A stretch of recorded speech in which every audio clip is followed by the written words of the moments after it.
أفلا يتدبرون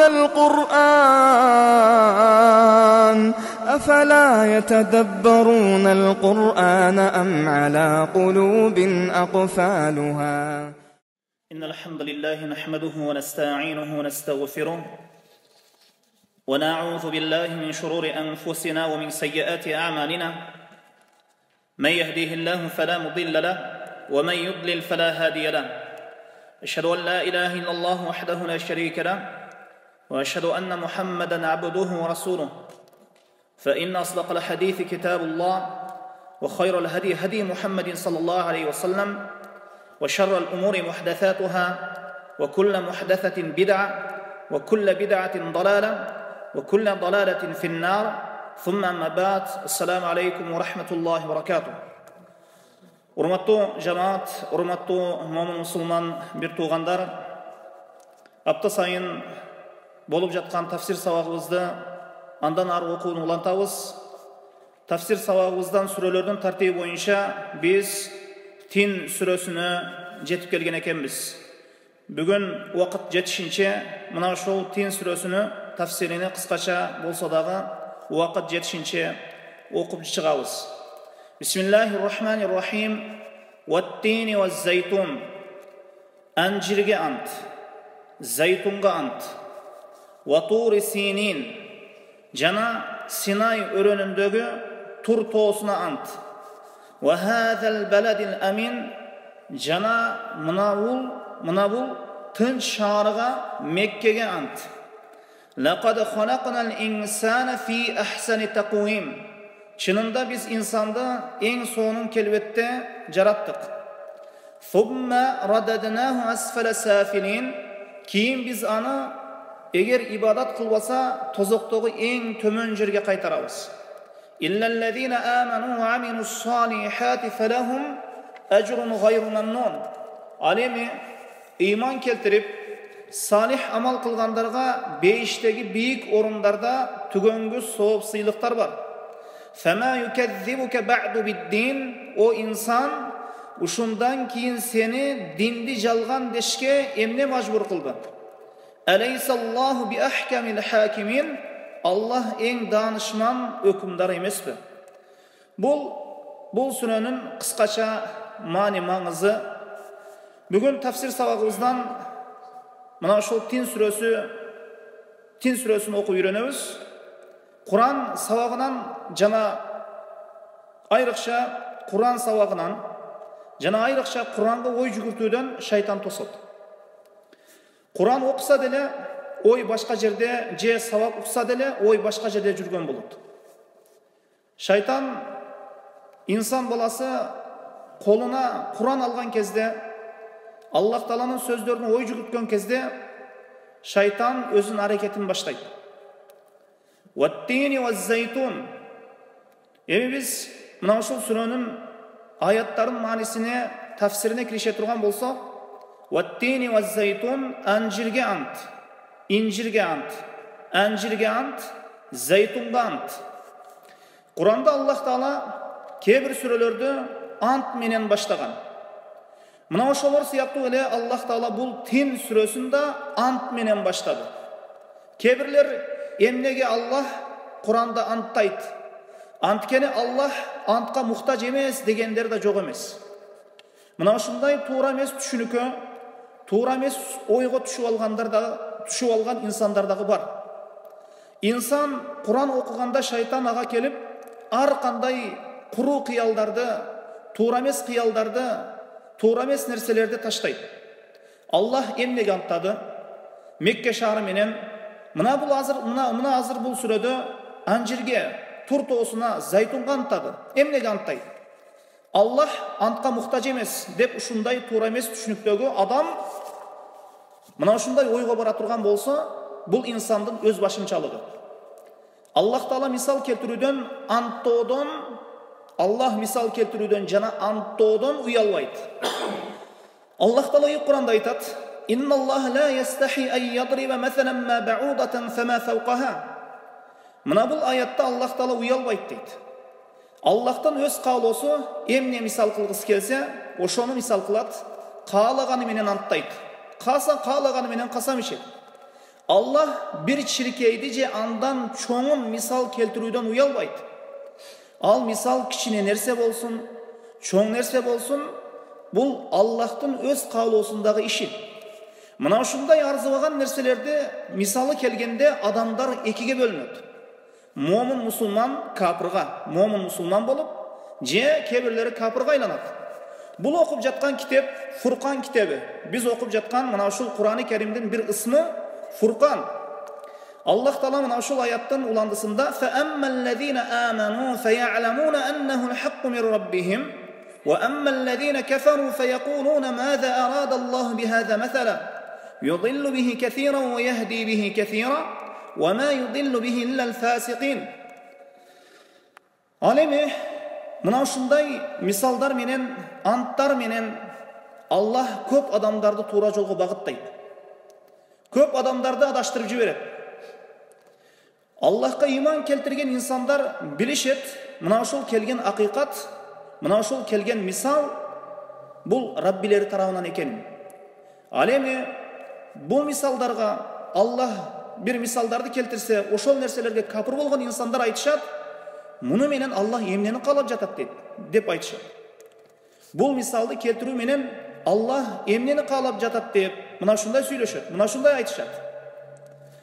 Аллах мындай мисалдарды келтирүү менен көп адамдарды туура жолго багыттайт, көп адамдарды ушул адаштырып коет. Эми кимди адаштырат? Фасыктарды адаштырып жиберет. Кимдир бирөөнүн таквалуулугу болбосо, мына ушундай шайтаний күмөндөргө түшүп калат. Эми вама юдиллу бихи иллал фасиқин. Эми киши фикх сабактарын окуганда, же башка бир сабактарды укканда ар кандай күмөндөргө жолукпосу мүмкүн, бирок Кур'ан-ы Керим тафсирин үйрөнүп баштаганда шайтан тоскоол болбой койбойт. Аллах Таала мына анжир менен антады. Муну азыр анжирдин пайдасына кирсек, сабагыбыз бир медицинага байланыштуу болуп калат. Бир таапчылыкка байланыштуу сабак болуп кетет. Тааптар ошол анжир менен зайтундун пайдасы тууралуу китептерди жазышкан. Биз мунун маанилик тарабын карайлы, медицинага байланыштуу тарабын карабай. Негизги максаттарынан өзү негизги максаттарынын маанисине көңүл бурайлы. Сүрөнүн ушул негизги максаттарындагы маанилерден алыс кетпейли. Дене ооруса, оорудан өлүп кутуласыз. Рух оорукчан болсо, анын барарга жери жок. Ал кыйналат. Ал мына ушул Кур'ан менен рахаттанат. Ошондуктан биз бул орунда анжир менен зайтундун пайдасын айтпайбыз. Рух пайда ала турган маселелерди көбүрөөк айтабыз. Ва тури синин, жана Синай өрөөнүндөгү Тур тоосуна ант. Ва хазал баладил амин, жана бул тынч шаарга беккеге ант. Мына ушул үч нерсенин ортосунда эмне байланыш бар?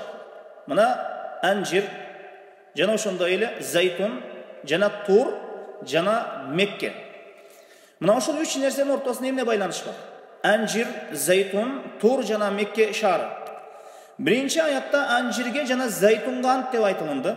Анжирдин чыныгы мекени Дамаск эсептелинет. Азыркы Шам жерлери, Сирия жерлери. Зайтундун да мына ушул Шам жергесинде мекени. Зайтун негизи тамырлуу мекени Байтул Мактис жерлери, Шам жерлери, Палестина жерлери. Мына ушул шаарлар анжир менен зайтунга толгон. Маселенин тамырына жетип келдик. Эмне үчүн? Аллах анжир менен зайтун менен анттады. Анткени берекелүү, мубарак мекендерден, жерден жетишип чыгат. Зайтун менен анжир. Мына Аллах Таала бул тууралуу Ийик Кур'анда Муъминун сүрөсүндө айткан: "Ва шажаратан тахруджу мин тури сайнатан бутубид духни ва сабгыл лил акилин." Аллах Таала силерге бир даракты жаратты. Ал дарак Тур Сайна өрөөнүндө өсөт. Тур тоосу карта боюнча өзү Палестинага кароосу керек. Бирок азыр ал Мисирге таандык. Мына ошол зайтун дарагы Тур Сайнадан чыгат. Тур тоосунун өрөөндөрүнөн өсөт. Тур тоосунун өрөөндөрүндө өсөт. Адамдарга май жетиштирип берет. Жана нан менен кошуп жей турган нерсенин милдетин аткарат. Ал дарак тамактануучулар үчүн нанга жуурулуучу боек менен өсөт. Зайтун дарагы Туру Сайнадан чыгат экен. Ошол Сайна өрөндөрүндө, ошол Тур тоолорунда жана ошондой эле Сайна өрөндөрүндө өсөт экен. Кала берсе Аллах Нур сүрөсүндө Зайтун дарагынан жана андан чыга турган нурду өзүнүн нуруна окшоткон. Аллаху нуру самавати вал ард, مثل نوره كمشكاة فيها مصباح المصباح في الزجاجة والزجاجة كأنها كوكب دري يوقد من شجرة مباركة زيتونة لا شرقية ولا غربية.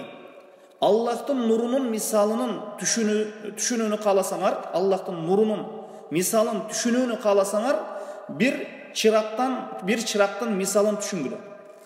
Zaytun mayı menen jana andan çıga turgan oşol çıraktı düşüngülü, oşondan çıga turgan bir nurdu düşüngülü.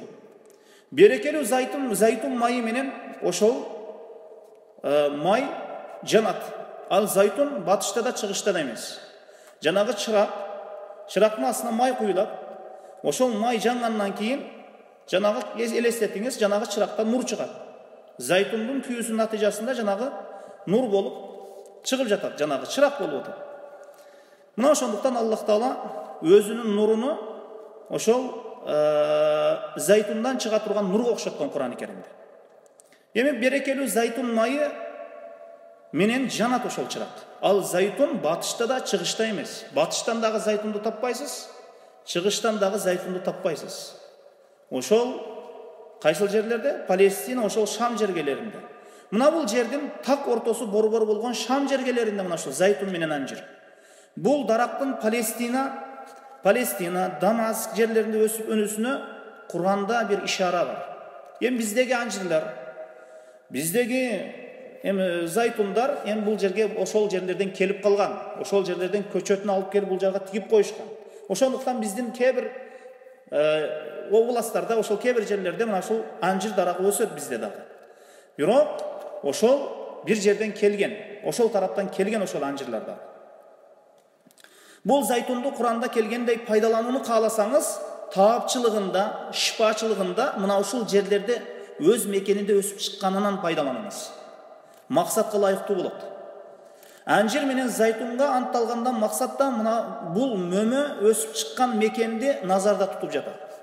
Палестин, Тур, Дамаск жерлери, Шам жерлери булар. Синайдагы Тур тоосуна ант. Үчүнчүсү мына ушул Мекке шаары менен анттап жатат. 3 ыйык орун менен анттап жатат Аллах Таала. Биринчиси Палестина жерлери, экинчиси Туру Сайна, жана үчүнчүсү Мекке шаары. Зайтун анжир өсүп турган жерге Палестинага Аллахтын китеби Инжил түшкөн. Иса алейхисаламга мына ошол жерде Инжил түштү. Муса алейхисаламга Тур тоосуна барган кезде Тооратты Аллах Таала түшүрдү. Тоораттын бул башка китептерден айырмасы, Аллах Таала Тооратты өз колу менен жазган. Кур'ан-ы Керимде Аллах Таала вахий жолу менен түшүргөн. Кур'анда адамдар кагазга түшүрүштү, китеп кылып. Тооратты китеп сүрөтүндө өз колу менен Аллах өзү жазып түшүргөн. Мына ыйык Кур'анда айтылат: "Ва надайнаху мин жанибит турил айман." Биз Тур тоосунун оң тарабынан Мусага чакырык кылдык. Кала берсе Муса алейхисалам мына ушул Тур тоосунда турган убакытта Аллах Муса алейхисаламга айтты: "Инни ана раббука фахлa'на алейк иннака бил вадил муқаддаси туа." Муса алейхисалам Тур тоосуна барган кезде Аллах Таала менен ошол жолугуу үчүн, ошол жерге ибадат үчүн сен бут кийимиңди чеч, сен ыйык Тур өрөнүндө турасың деген. Ыйык жер, бут кийимиңди чечип отур деп айткан. Имам Малик рахимахулла мына ушул аяттын пикири көрө, мына ушул Имам Маликтен бир пикири бар. Мына өрөндүн ыйык топурагы бутуңа тийсин деген максатта дейт. Берекелүү топурак бутуңа тийсин деп айткан. Ибрахим алейхиссалам Меккени Байтул Мақдисте, мына Ибрахим алейхиссаламдын мекени Байтул Мақдисте болчу. Азыр Палестина турган жер Байтул Мақдисте болчу. Баласы Исхак да Палестина жергесинде жашап өткөн. Исхак алейхиссалам баласы Якуб ал да Палестинада жашап өткөн. Жана Байтул Мақдистин ошол Масжид Аксаны айлана чөйрөсү ошол жер мекендеп турган ошол Палестина жергелери. Юсуф алейхиссалам дагы ошол Палестинада төрөлгөн, кийин ошол жерде жашап, кийин Мисирге кул болуп, кийинчерээк министрлик кызматка жетишкен. Давуд алейхиссалам ал кишинин баласы Сулайман пайгамбардагы Яхья, Закария, Иса энеси Мариям Байтул Мақдисте жашап өтүшкөн. Мекендери ушул жер болгон. Аллахтын вахиси түшкөн орун берекели орунга айланып кеткен. Меккеге Аллахтын вахиси түшкөн. Байтул Мақдис, мына Масжид Акса турган жерге Аллахтын вахиси түшкөн. Тур тоосуна Аллахтын вахиси түшкөн. Ушул вахи себептүү ушул жерлер берекелүү бир орунга айланып кеткен. Ва хадал баладил амин, жана мына бул тынч шаарга Мекке шаарга ант деген. Бул Куран түшкөн жер. Мекке шаары тынч шаар болуп калат. Кыяматка чейин тынч шаар болуп калат. Кала берсе, кыяматтан алдын Даджал чыккан убакытта дагы ошол Макка Мадинаны айлана чөйрөсүнүн бүт баарысын периштелер уруп алат.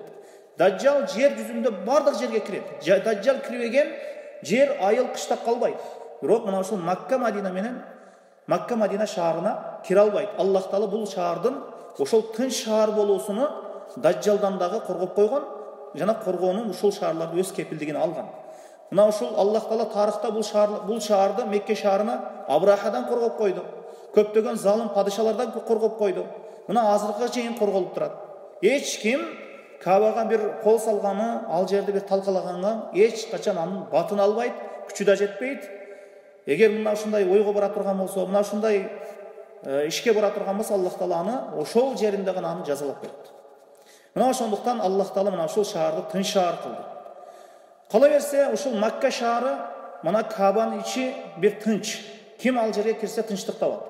Ошол жахилият доорунда мушриктер өзүнүн атасынын кылмышкерин таап алса дагы Кабанын ичинде тийген эмес. Ушунчалык тынчтык, ушунчалык тынчтык сакталган бир шаар. فَأَمَّا الَّذِينَ آمَنُوا فَزَادَتْهُمْ إِيمَانًا وَهُمْ يَسْتَبْشِرُونَ. Мына ушундай Аллахтын аяттарына жана ушундай мисалдарды мына ушул анттарга момун киши ойлонсо, ыйманы көбөйүп, алар сүйүнөт дейт Аллах Таала. Түшүнбөсө, анжирге ант, зайтунга ант деп окуп жүрө берет. Зайтундун мындай пайдасы бар экен, анжирдин мындай пайдасы бар экен деп. Маанисине ой жүгүртпөйт. Мына ушул 3 орунга Куран, Тоорат, Инжил түшкөн бул жерлерге. Мына Инжилде айттык, Палестина жана Масжид Акса, мына ушул турган орундарга Палестина жерлерге түштү. Тур тоосуна Тоорат түштү, Меккеге Куран-ы Карим түштү. Жана эң чоң 3 улуу пайгамбар дагы мына ушул жерлерде. Муса алейхиссалам мына Тур тоосунда, Иса алейхиссалам мына ушул Палестинада, Мухаммад алейхиссалам мына Меккеде. Мына ушул жерлерде мына ушул пайгамбарлар жашап өткөн. Куран аяттарына түшүнсө, ыйман көбөйөт. Бул жерлерге түшкөн вахинин таасирини Аллах бизге билдиргиси келип жаткандай. Эмнеге бардык мөмө жемиштер калып, анжир менен, зайтун менен, ошол тоо менен шунчалык башка тоолор калып, Тур тоосу менен анттады. Көп шаарлар болуп, бирок Мекке менен анттады. Аллахтын вахиси түшкөн мекен ушундай береке жерге айланат. Ал жерлерде эч нерсе өспөсө дагы. Анжир, зайтун берекелүү вахи түшкөн жерлерден өнүп чыгып жатса, ушул жерлерде жашаган адамдар Аллах түшүргөн вахиге амал кылып жашашса, Аллах бул мөмө менен анттап, бул мөмөлөрдү урматтап, инсанды урматтап койгондой эле, эми ушул Аллах түшүргөн вахи менен жашаган инсанды да Аллах Таала урматтап койгон. Эми Аллах Таала Куранда айтат: "Ва лакад каррамна бани Адам", биз адам баласын урмат кылдык дейт. Эми ушунчалык ошол жерлерде түшкөн, ошол жерлерге китеп түшкөн, вахи түшкөн, ошол жерлердеги мына анжир, зайтунду бир берекелүү кылып койгондой эле, Аллах Таала ошол вахисине амал кылган пенделерин дагы жашоосун берекеге толтуруп коет. Азыркыга чейин ошол жерлерди яхудилер талашат. Палестинаны мына талашып жүрүшөт. Мына ошол анттан кийин инсан тууралуу айтты. Лакад халакнал инсана фи ахсани таквим. Чынында биз инсанды эң сонун келбетте жараттык. Аллах Таала инсан баласын эң сулуу махлук деп айтты. Аллах Таала анжир менен зайтунга мына ушул вахи түшкөн жерлерде береке берген сыяктуу эле адам баласы деле Аллах түшүргөн вахиге амал кылса жашоосу берекелүү болот. Ар кандай хуник, көрүмсүз адамды айыптоо алымдар айткандай Аллахтын аятына тескери чыгуу болуп калат. Мына ошондуктан кимдир бирөөнүн көзүнө бир адам сулуу көрүнөт, кимдин бирөөнүн көзүнө bir адам көрүмсүз, кичине bir хуник көрүнөт. Мына ушул нерселерди Аллахтын жаратканын айыптоо, бул Аллахтын аятына тескери болуп калат. Дүйнөдөгү bir кыйшайган адамдын үстүнөн күлүү, дүйнөдө bir кыйшайган bir адамдын үстүнөн күлүү, мына ушул аятка тескери иш жасаган болуп калат. Ал баары бир инсан, ал кыйшайып турабы, башкача турабы? Имам Ахмад риваятлыган хадисте пайгамбарыбыз саллаллаху алейхи вассалам bir адамдын артынан чуркап барды. Жанагы инсан кете берет эле. Акыры артынан барып токтотту. Изарыңды көтөр деп айтты. Мындайча айтканда иштаныңды көтөр деп айтты. Жанагы инсан изарын сүйрөп жүргөн. Пайгамбарыбыз саллаллаху алейхи вассаламдын жакшылыкка аракетчилигин карайлы. Билгениңди кыла бер деген нерсе жок пайгамбарыбыз саллаллаху алейхи вассалам. Пайгамбарыбыз саллаллаху алейхи вассалам артынан чуркап барып, ошол инсанды изарыңды көтөр деген. Эркек киши кийимини ошол ашыгынан өткөрүп жерге сүйрөгөн абалда жүрсө, тозокто деп айткан саллаллаху алейхи вассалам. Жанагы киши изарын иштанын көтөрүп, тизесин пайгамбарыбыз саллаллаху алейхи вассаламга көрсөттү. Жанагы киши ушундай азгын арык эле ошол жүргөндө тизеси кыйшайып кете берет эле, буттары кыйшайып кетет эле. Бутунда тура албайт, тизеси кыйшайып жүрөт эле. Жанагы киши арык болгон себебим уялып кийимимди узун кийип жүрөмүн деп айтты пайгамбарыбыз саллаллаху алейхи вассалам. Бутунун ичкелигин көрсөтүүдөн уялат. Жүрсө тизеси кыйшайып, буту ирейип кетет. Адамдар күлбөсүн деп адамдардан уялып, мына ушундай кийимимди сүйрөп жүрөмүн дейт. Пайгамбарыбыз саллаллаху алейхи вассалам айтты: "Куллу халқиллахи хасан ирфа изарак." Пайгамбарыбыз саллаллаху алейхи вассалам айтты: Аллахтын жараткан бардык нерсеси сулуу, кооз, уялбай көтөр иштаныңды деген. Уялбай көтөр изарыңды деген. Кээ-бир адамдар бир адамдын денесиндеги нерсеге карап туруп, аны лакаптайт. Аны мындай сүрөттө жараткан ким? Бул дегени ошол адамдын үстүнөн күлүү эмес, анын жаратуучусунун үстүнөн күлүү. Мен бир нерсени жасап чыксам, анын үстүнөн адамдар күлсө, кимдин көңүлү ооруйт? Ошол жасалган нерсениби, же ошол жасаган адамдыбы? Аллах Таала Кур'анда айтат: "Я айюхаллазина аману ла ясхар кавмун мин кавмин аса ан якуну хайран минхум, ва ла нисаун мин нисаин аса ан якунна хайран минхунна." Аллах Таала Кур'анда эркектерге дагы, аялдарга дагы өзүнчө айткан. О Аллахка иман келтиргендер, бир коомдун үстүнөн күлбөсүн. Балким үстүнөн күлүшүп жаткан адамдар жакшы үстүнөн күлүүчүлөрдү. Bir топ аялдардын үстүнөн күлбөсүн. Үстүнөн күлүнүп жаткандар жакшы үстүнөн күлүүчүлөрдү. Bir коомдон жакшы болуусу мүмкүн. Bir адамдын шүгүрсүз болуп калуусуна себеп болуп калбайлы. Bir адамды хуниксин, сулуу эмессин деп айтсаңыз, ал Аллахка наалыйт. Мени эмне үчүн хуник кылып, bir көрүнсүз кылып жараттың дейт. Имам Куртуби рахимахулла ушул аяттын тафсиринде bir риваятты келтирген.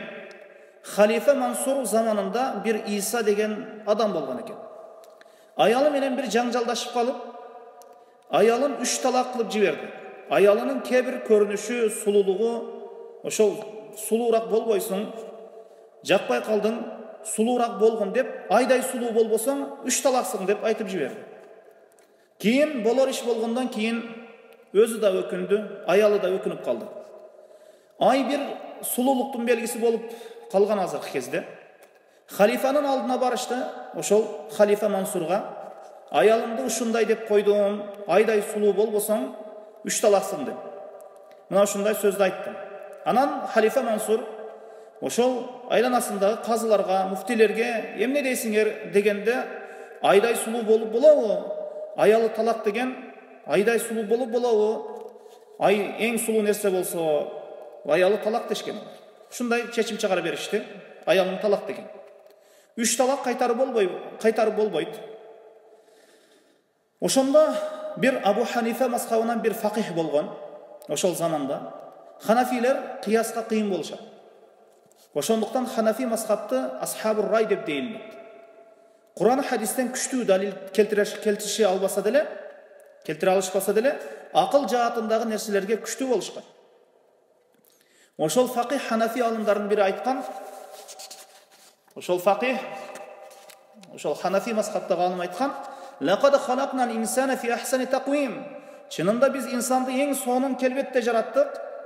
Бекер сөз ал айдай сұлу болсын дегенің, аялың мына шундай деле айдан сұлу деген. Емне десе, мына Аллах айтты, Аллах айтып қойып тұр, ай болса bir томолық нәрсе болса, мына инсанды біз сұлу қоз сүретте жараттық, аялың талақ болбойды, бара бер деген. Барысы бұл сөзді мақұл көрген, мына шул фатуа лайық келген. Ахсана тақвим, ай емес мына бұл жерде. Инсан сұлу екен. Егер жашоуда біз көзімізге көрген нәрсені, мол сұлу екен, мына көрімсіз екен деп, көрген нәрсебізді, мысалы үшін барған жерлерде мындай инсан баласының көзіне түшкен нәрсе ушул сұлулық. Ем ушунчалык жаратылған махлуктардын ичинен Аллах Таала лақад халақнал инсана фи ахсани тақвим, біз шындығында инсанды сұлу қоз сүретте жараттық дейді. Эми ушул қоз сұлу сүретте жаратқан инсандын акыр акыбети эмне болот дейт. Эми кийинки аятта бул "Сумма рададнаху асфала сафилин", кийин биз аны эгер ибадат кылбаса, бизге моюн сунбаса, biz түшүргөн шариятка ылайык жүрбөсө, жашабаса, тозоктогу эң төмөн жерге кайтарабыз. Бул аяттын эки түрдүү мааниси бар. İnsan Allah'a ibadat kılbasa en tömön darajaga düşüp ketет. Bul birinci manisi, bul en tömön daraja, tozoktun en tömön darajalarından orun alat. Bul birinci manisi. İkinci bir manisi, uşunday sulu bir insandı 20 yıldan keyin, 30 yıldan keyin bir denesindeki sululuğun jogotkan bir mahluk aylandırıp koyuyordu. En sulu insanda bir neçe yıldan keyin janağı sululuk meldeşlerine ошол жарышып мелдешип жүргөндөр дагы 20 жылдан кийин, 30 жылдан кийин ошол бети баштары тырышып калган болот. Канчалык инсан өзүнө карабасын, баары бир нече жылдан кийин ал асфала сафилинге бир картайып, ошол карылыктын төмөн даражасын Аллах Таала кайтарып коет. Ал не майларды сүртпөсүн, не дарыларды колдонбосун, баары бир ал кайтат. وَمَنْ نُعَمِّرْهُ نُنَكِّسْهُ فِي الْخَلْقِ أَفَلَا يَعْقِلُونَ. Kimge kançalık ömür bersek, oşonçoluk artka kaytarabız dedi. Mından çıkıp ketүүнүн bir jolu var. Эми ушул эки жолдон чыгып кетүүнүн bir эле жолу бар. Тозоктон чыгып кетүүнүн да жана ошондой эле төмөн bir картайган абалдан чыгып кетүүнүн дагы bir эле жолу бул иллаллазина аману ва амилус салихати фалахум ажрун гайру мамнун. Ал эми ыйман келтирип, салих амал кылгандарга бейиштеги бийик орундарда төгөнгү соок сыйлыктар бар дейт. Эми ыйман, жакшы амал мына ушул эки жолдон алып чыгып кетет экен. Тозокко да түшпөйт, жана дүйнөдө алжып, картайып, кор болгон бир абалга түшүп калбайт. Аллахтын дини деп ушул динди окуп өткөн адамды картайып, мээси айнып калганын, же ынжык бир чал кемпирге айланып калганы барбы исламда? Жок эч качан. Алымдар айтат, бир инсан карыган сайын ынжыктанып бара турган болсо, бул жаман хатиманын, жаман бүтүүнүн bir белгиси. Аллах ыйман келтиргендерди төмөн даражага түшүп кеткен чал кемпир кылып койбоймун деген. Бул дүйнөсүнүн жаман өткөргөнүнүн bir белгиси. Bir инсан картайган сайын ынжыктанып, bir жаман bir сыпаттар менен сыпатталып кетип жаткан болсо, ошол инсандын акыр акыбетинин бүтүүсү жаман экен. Бул белги. Пайгамбарыбыз саллаллаху алейхи вассалам 63 жашында дүйнөдөн өттү. Anas radıyallahu anh aytar, Peygamber sallallahu aleyhi ve sellem eç kaçan çal bolgun emes ele. Çaç sakalında 10 jakın aktavat eleң деген. Kap-kara çaçtуу, sakalдуу жигиттей болуп турат эле. Allah вада берди, ыймандуу болсо, салих амалың күчтүү болсо, Allah сактап коет экен. Акыретиңди да сактап коет, дүйнөңдү да сактап коет. Пайгамбарыбыз саллаллаху алейхи ve sellem дуа кылган: "Ва аузу бика ан урадда иля арзалил умр." О Аллахым, мен сактанам, мени сени менен сактанам да коргогон мени, кор болгон бир төмөн жашоого өмүргө калып кетүүдөн коргоо сураймын деген. Инсан жүзгө кирсе дагы, мына ушундай ыйманы күчтүү болсо, салих амалы күчтүү болсо тетик болуп тура берет. Ыйман жакшы, ошол ыйманы жакшы болсо, амалы жакшы болсо, акырети дүйнөсү гүлдөйт деген. Акыбети жакшы болот. Мына азырда 90га кирген, 70ке кирген шейхтер бар, алымдар бар. Мээси айланып калган эмес, алжып калган эмес. Аяттарды, хадистерди номерине чейин айтып берет. Өмүрүн дүйнө менен өткөргөн адамдарды караңыз азыркы кезде. 60га чыккан, же 70-ке чыккан, 90-да чыккан, өзүнүн атын унутуп калган, өзүнүн ысмын унутуп калган, билбейт, же койгон жерин билбейт. Мына ушул жашоосуну ыйман менен өткөргөн адамдын айырмасы. Мына инсан ыйманда, жакшы амалда жүрсө, картайганда дагы башка бирөөлөргө жүк болбойт. Жанагы дүйнө менен өтсө, ибадатсыз өтсө, картайган кезде башкаларды дагы жүдөтүп бүткөн болот. Алла өзү сактасын, жүдөтүп бүткөн болот. Балдары дагы жүдө бүткөн болот. Wa minkum man yuraddu ila ardhil umri likay la ya'lamu ba'da ilmin shay'a. Дагы башка бирөөлөр билгенден соң билбей турган болуп калышы үчүн эң төмөн өмүргө карлык жашына жеткирилет дейт. Картайып жаш балага окшоп тамак чайнай албайт. Картайган кезде инсан өрмөлөп калат. Анын астына жанагы ажатканадагы бара албай калат. Анын астын бирөө тазалайт. Жаш баладан айырмасы эмне? Жаш баланы ошол тазалаган кезде, тамак берген кезде ага бир мээрим менен, бир кубаныч менен карайт. Ал эми картайганда өзү да безген, айланасындагылар дагы безген. Тез эле ушул өлүп калганда жакшы болот эле деп. Тилине чыгарбаса дагы ичинде мына ушундай ойлор айлана чөйрөсүндөгүлөрдү дагы жүдөтүп бүткөн болот.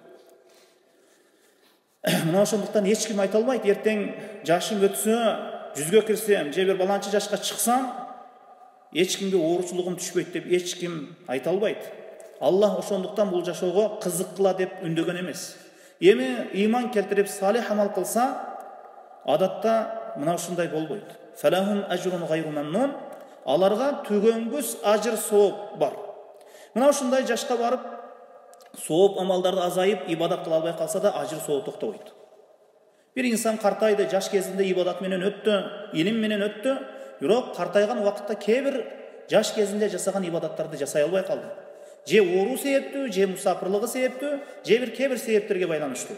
Анткени алар жашоосун ушул ибадат менен өткөргөн. Хадисте айтылат, хадистин маанисине карай турган болсок, пенде мусапыр болсо, же оорукчан болсо, ошол мукимдигинде, ошол бир жерде туруктуу жашап турган кезинде, же ден соолуктуулугунда кылган амал болсо, ошол амалы сапарда дагы же ошол ооруп турган убакытта дагы ошол амалы дал ошондой абалды улантылат.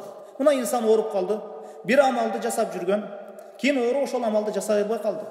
Мисалы үчүн бир адам дайыма ошол ден соолуктуу жаш кезинде же ден соолуктуу болуп турган убакытта дайыма жамаат намазга чыккан. Жамаатты калтырган эмес. Бирок ооруп калды же баса албай калды, бир төшөктө калды, жамаатка чыга албай калды. Ошол ден соолуктуу күндөрү жазылган сооп, оорукчан күндөрү дагы жазылып тура берет. Чыкпаса деле. Мисалы үчүн бир аял ушундай боюнда болбогон кезде ошол ишти жашап, бир жакшы ишти жасап жүргөн, боюнда болду, төрөдү. Мына ошол нерселер менен аял киши тосулуп калды.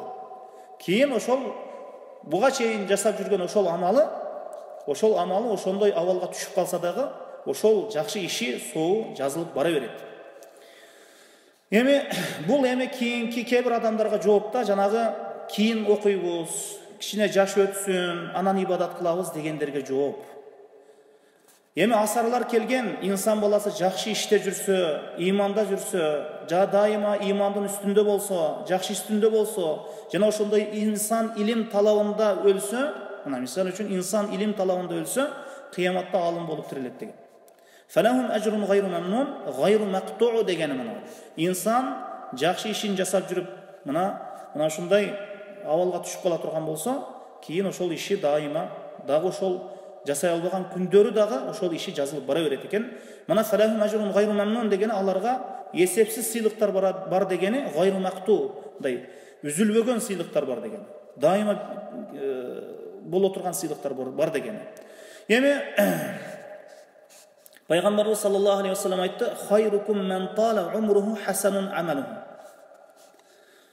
Силерден эң жакшыңар узун өмүр көрүп, амалы жакшы болгондор дейт.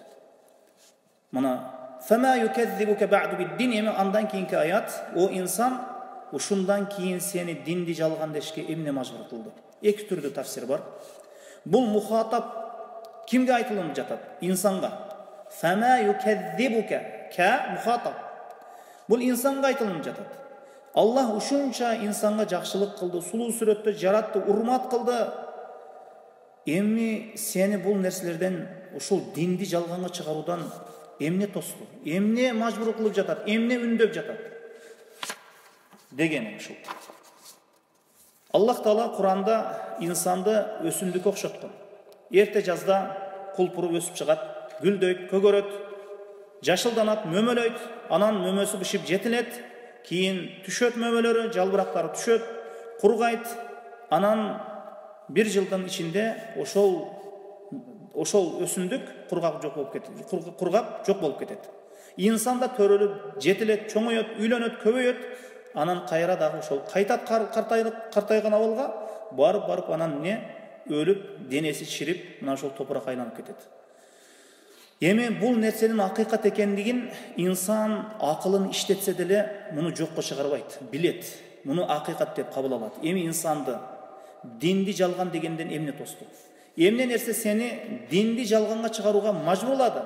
Бул биринчи мааниси болсо, экинчи мухатаб дейт. Фама юказзибука дегеним экинчи мухатаб, экинчи кайрылуу пайгамбар Мухаммад саллаллаху алейхи вассаламга дейт. Фама юказзибука ба'ду биддин ма мунал. Фама юказзибука фама деген ма бул орунда манфи инкар болуп жатат. Мына ушундай сөздөрдөн кийин сизди Мухаммад эч ким жалганчы деп айта албайт дейт. Ла ястатиуна такзибак. Сени эч ким жалганга чыгара албайт. Сенин пайгамбар экендигиңди, чыныгы акыйкат пайгамбар экендигини жокко чыгарыша албайт, жалганга чыгарыша албайт. Жогоруда айтылгандардан кийин сени эч ким жалганга чыгара алышпайт деген. Эмне үчүн? Антикени ал алейсаллаху би ахкамил хакимин. Аллах эң данышман өкүмдар эмеспи? Эми Аллах өкүмдар. Бул аят суроо менен бүтүп, адамды суроого көмүп таштайт. Инсан өзүнө суроо берүүсү инсанды ойготот. Инсан сулуу бойдон, жаш бойдон калгысы келет. Буга болушунча аракет жасайт. Бирок өкүмдары буга жол койбойт, буга жол бербейт. Аллах бизди бир кауни мыйзамга коюп койгон, андан эч ким чыга албайт. Ким картайбай коет? Ким картайбай кое албайт? Дүйнөдөгү миллиардерлер дагы бары картаят. Эң бир күн сайын диета кармап, бир күн сайын бир тартипте тамак жегендер дагы картаят. Ошондуктан бул картаюудан эч ким кутула албайт. Бардык иш Аллахтын колунда. Дүйнөгө падыша болгон падышалар дагы картаят.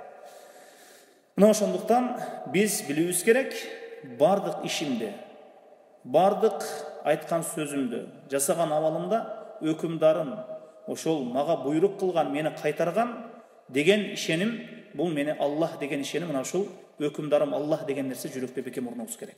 Имам Тирмизи Абу Хурайрадан риваят кылган бул хадисте, көп уламалар алышкан бул хадисте, инсан Тин сүрөсүн окуп бүтүргөндө бала ва ана аля залика мин аш-шахидин, мына ушуга көмүн деп тастап коюу керек.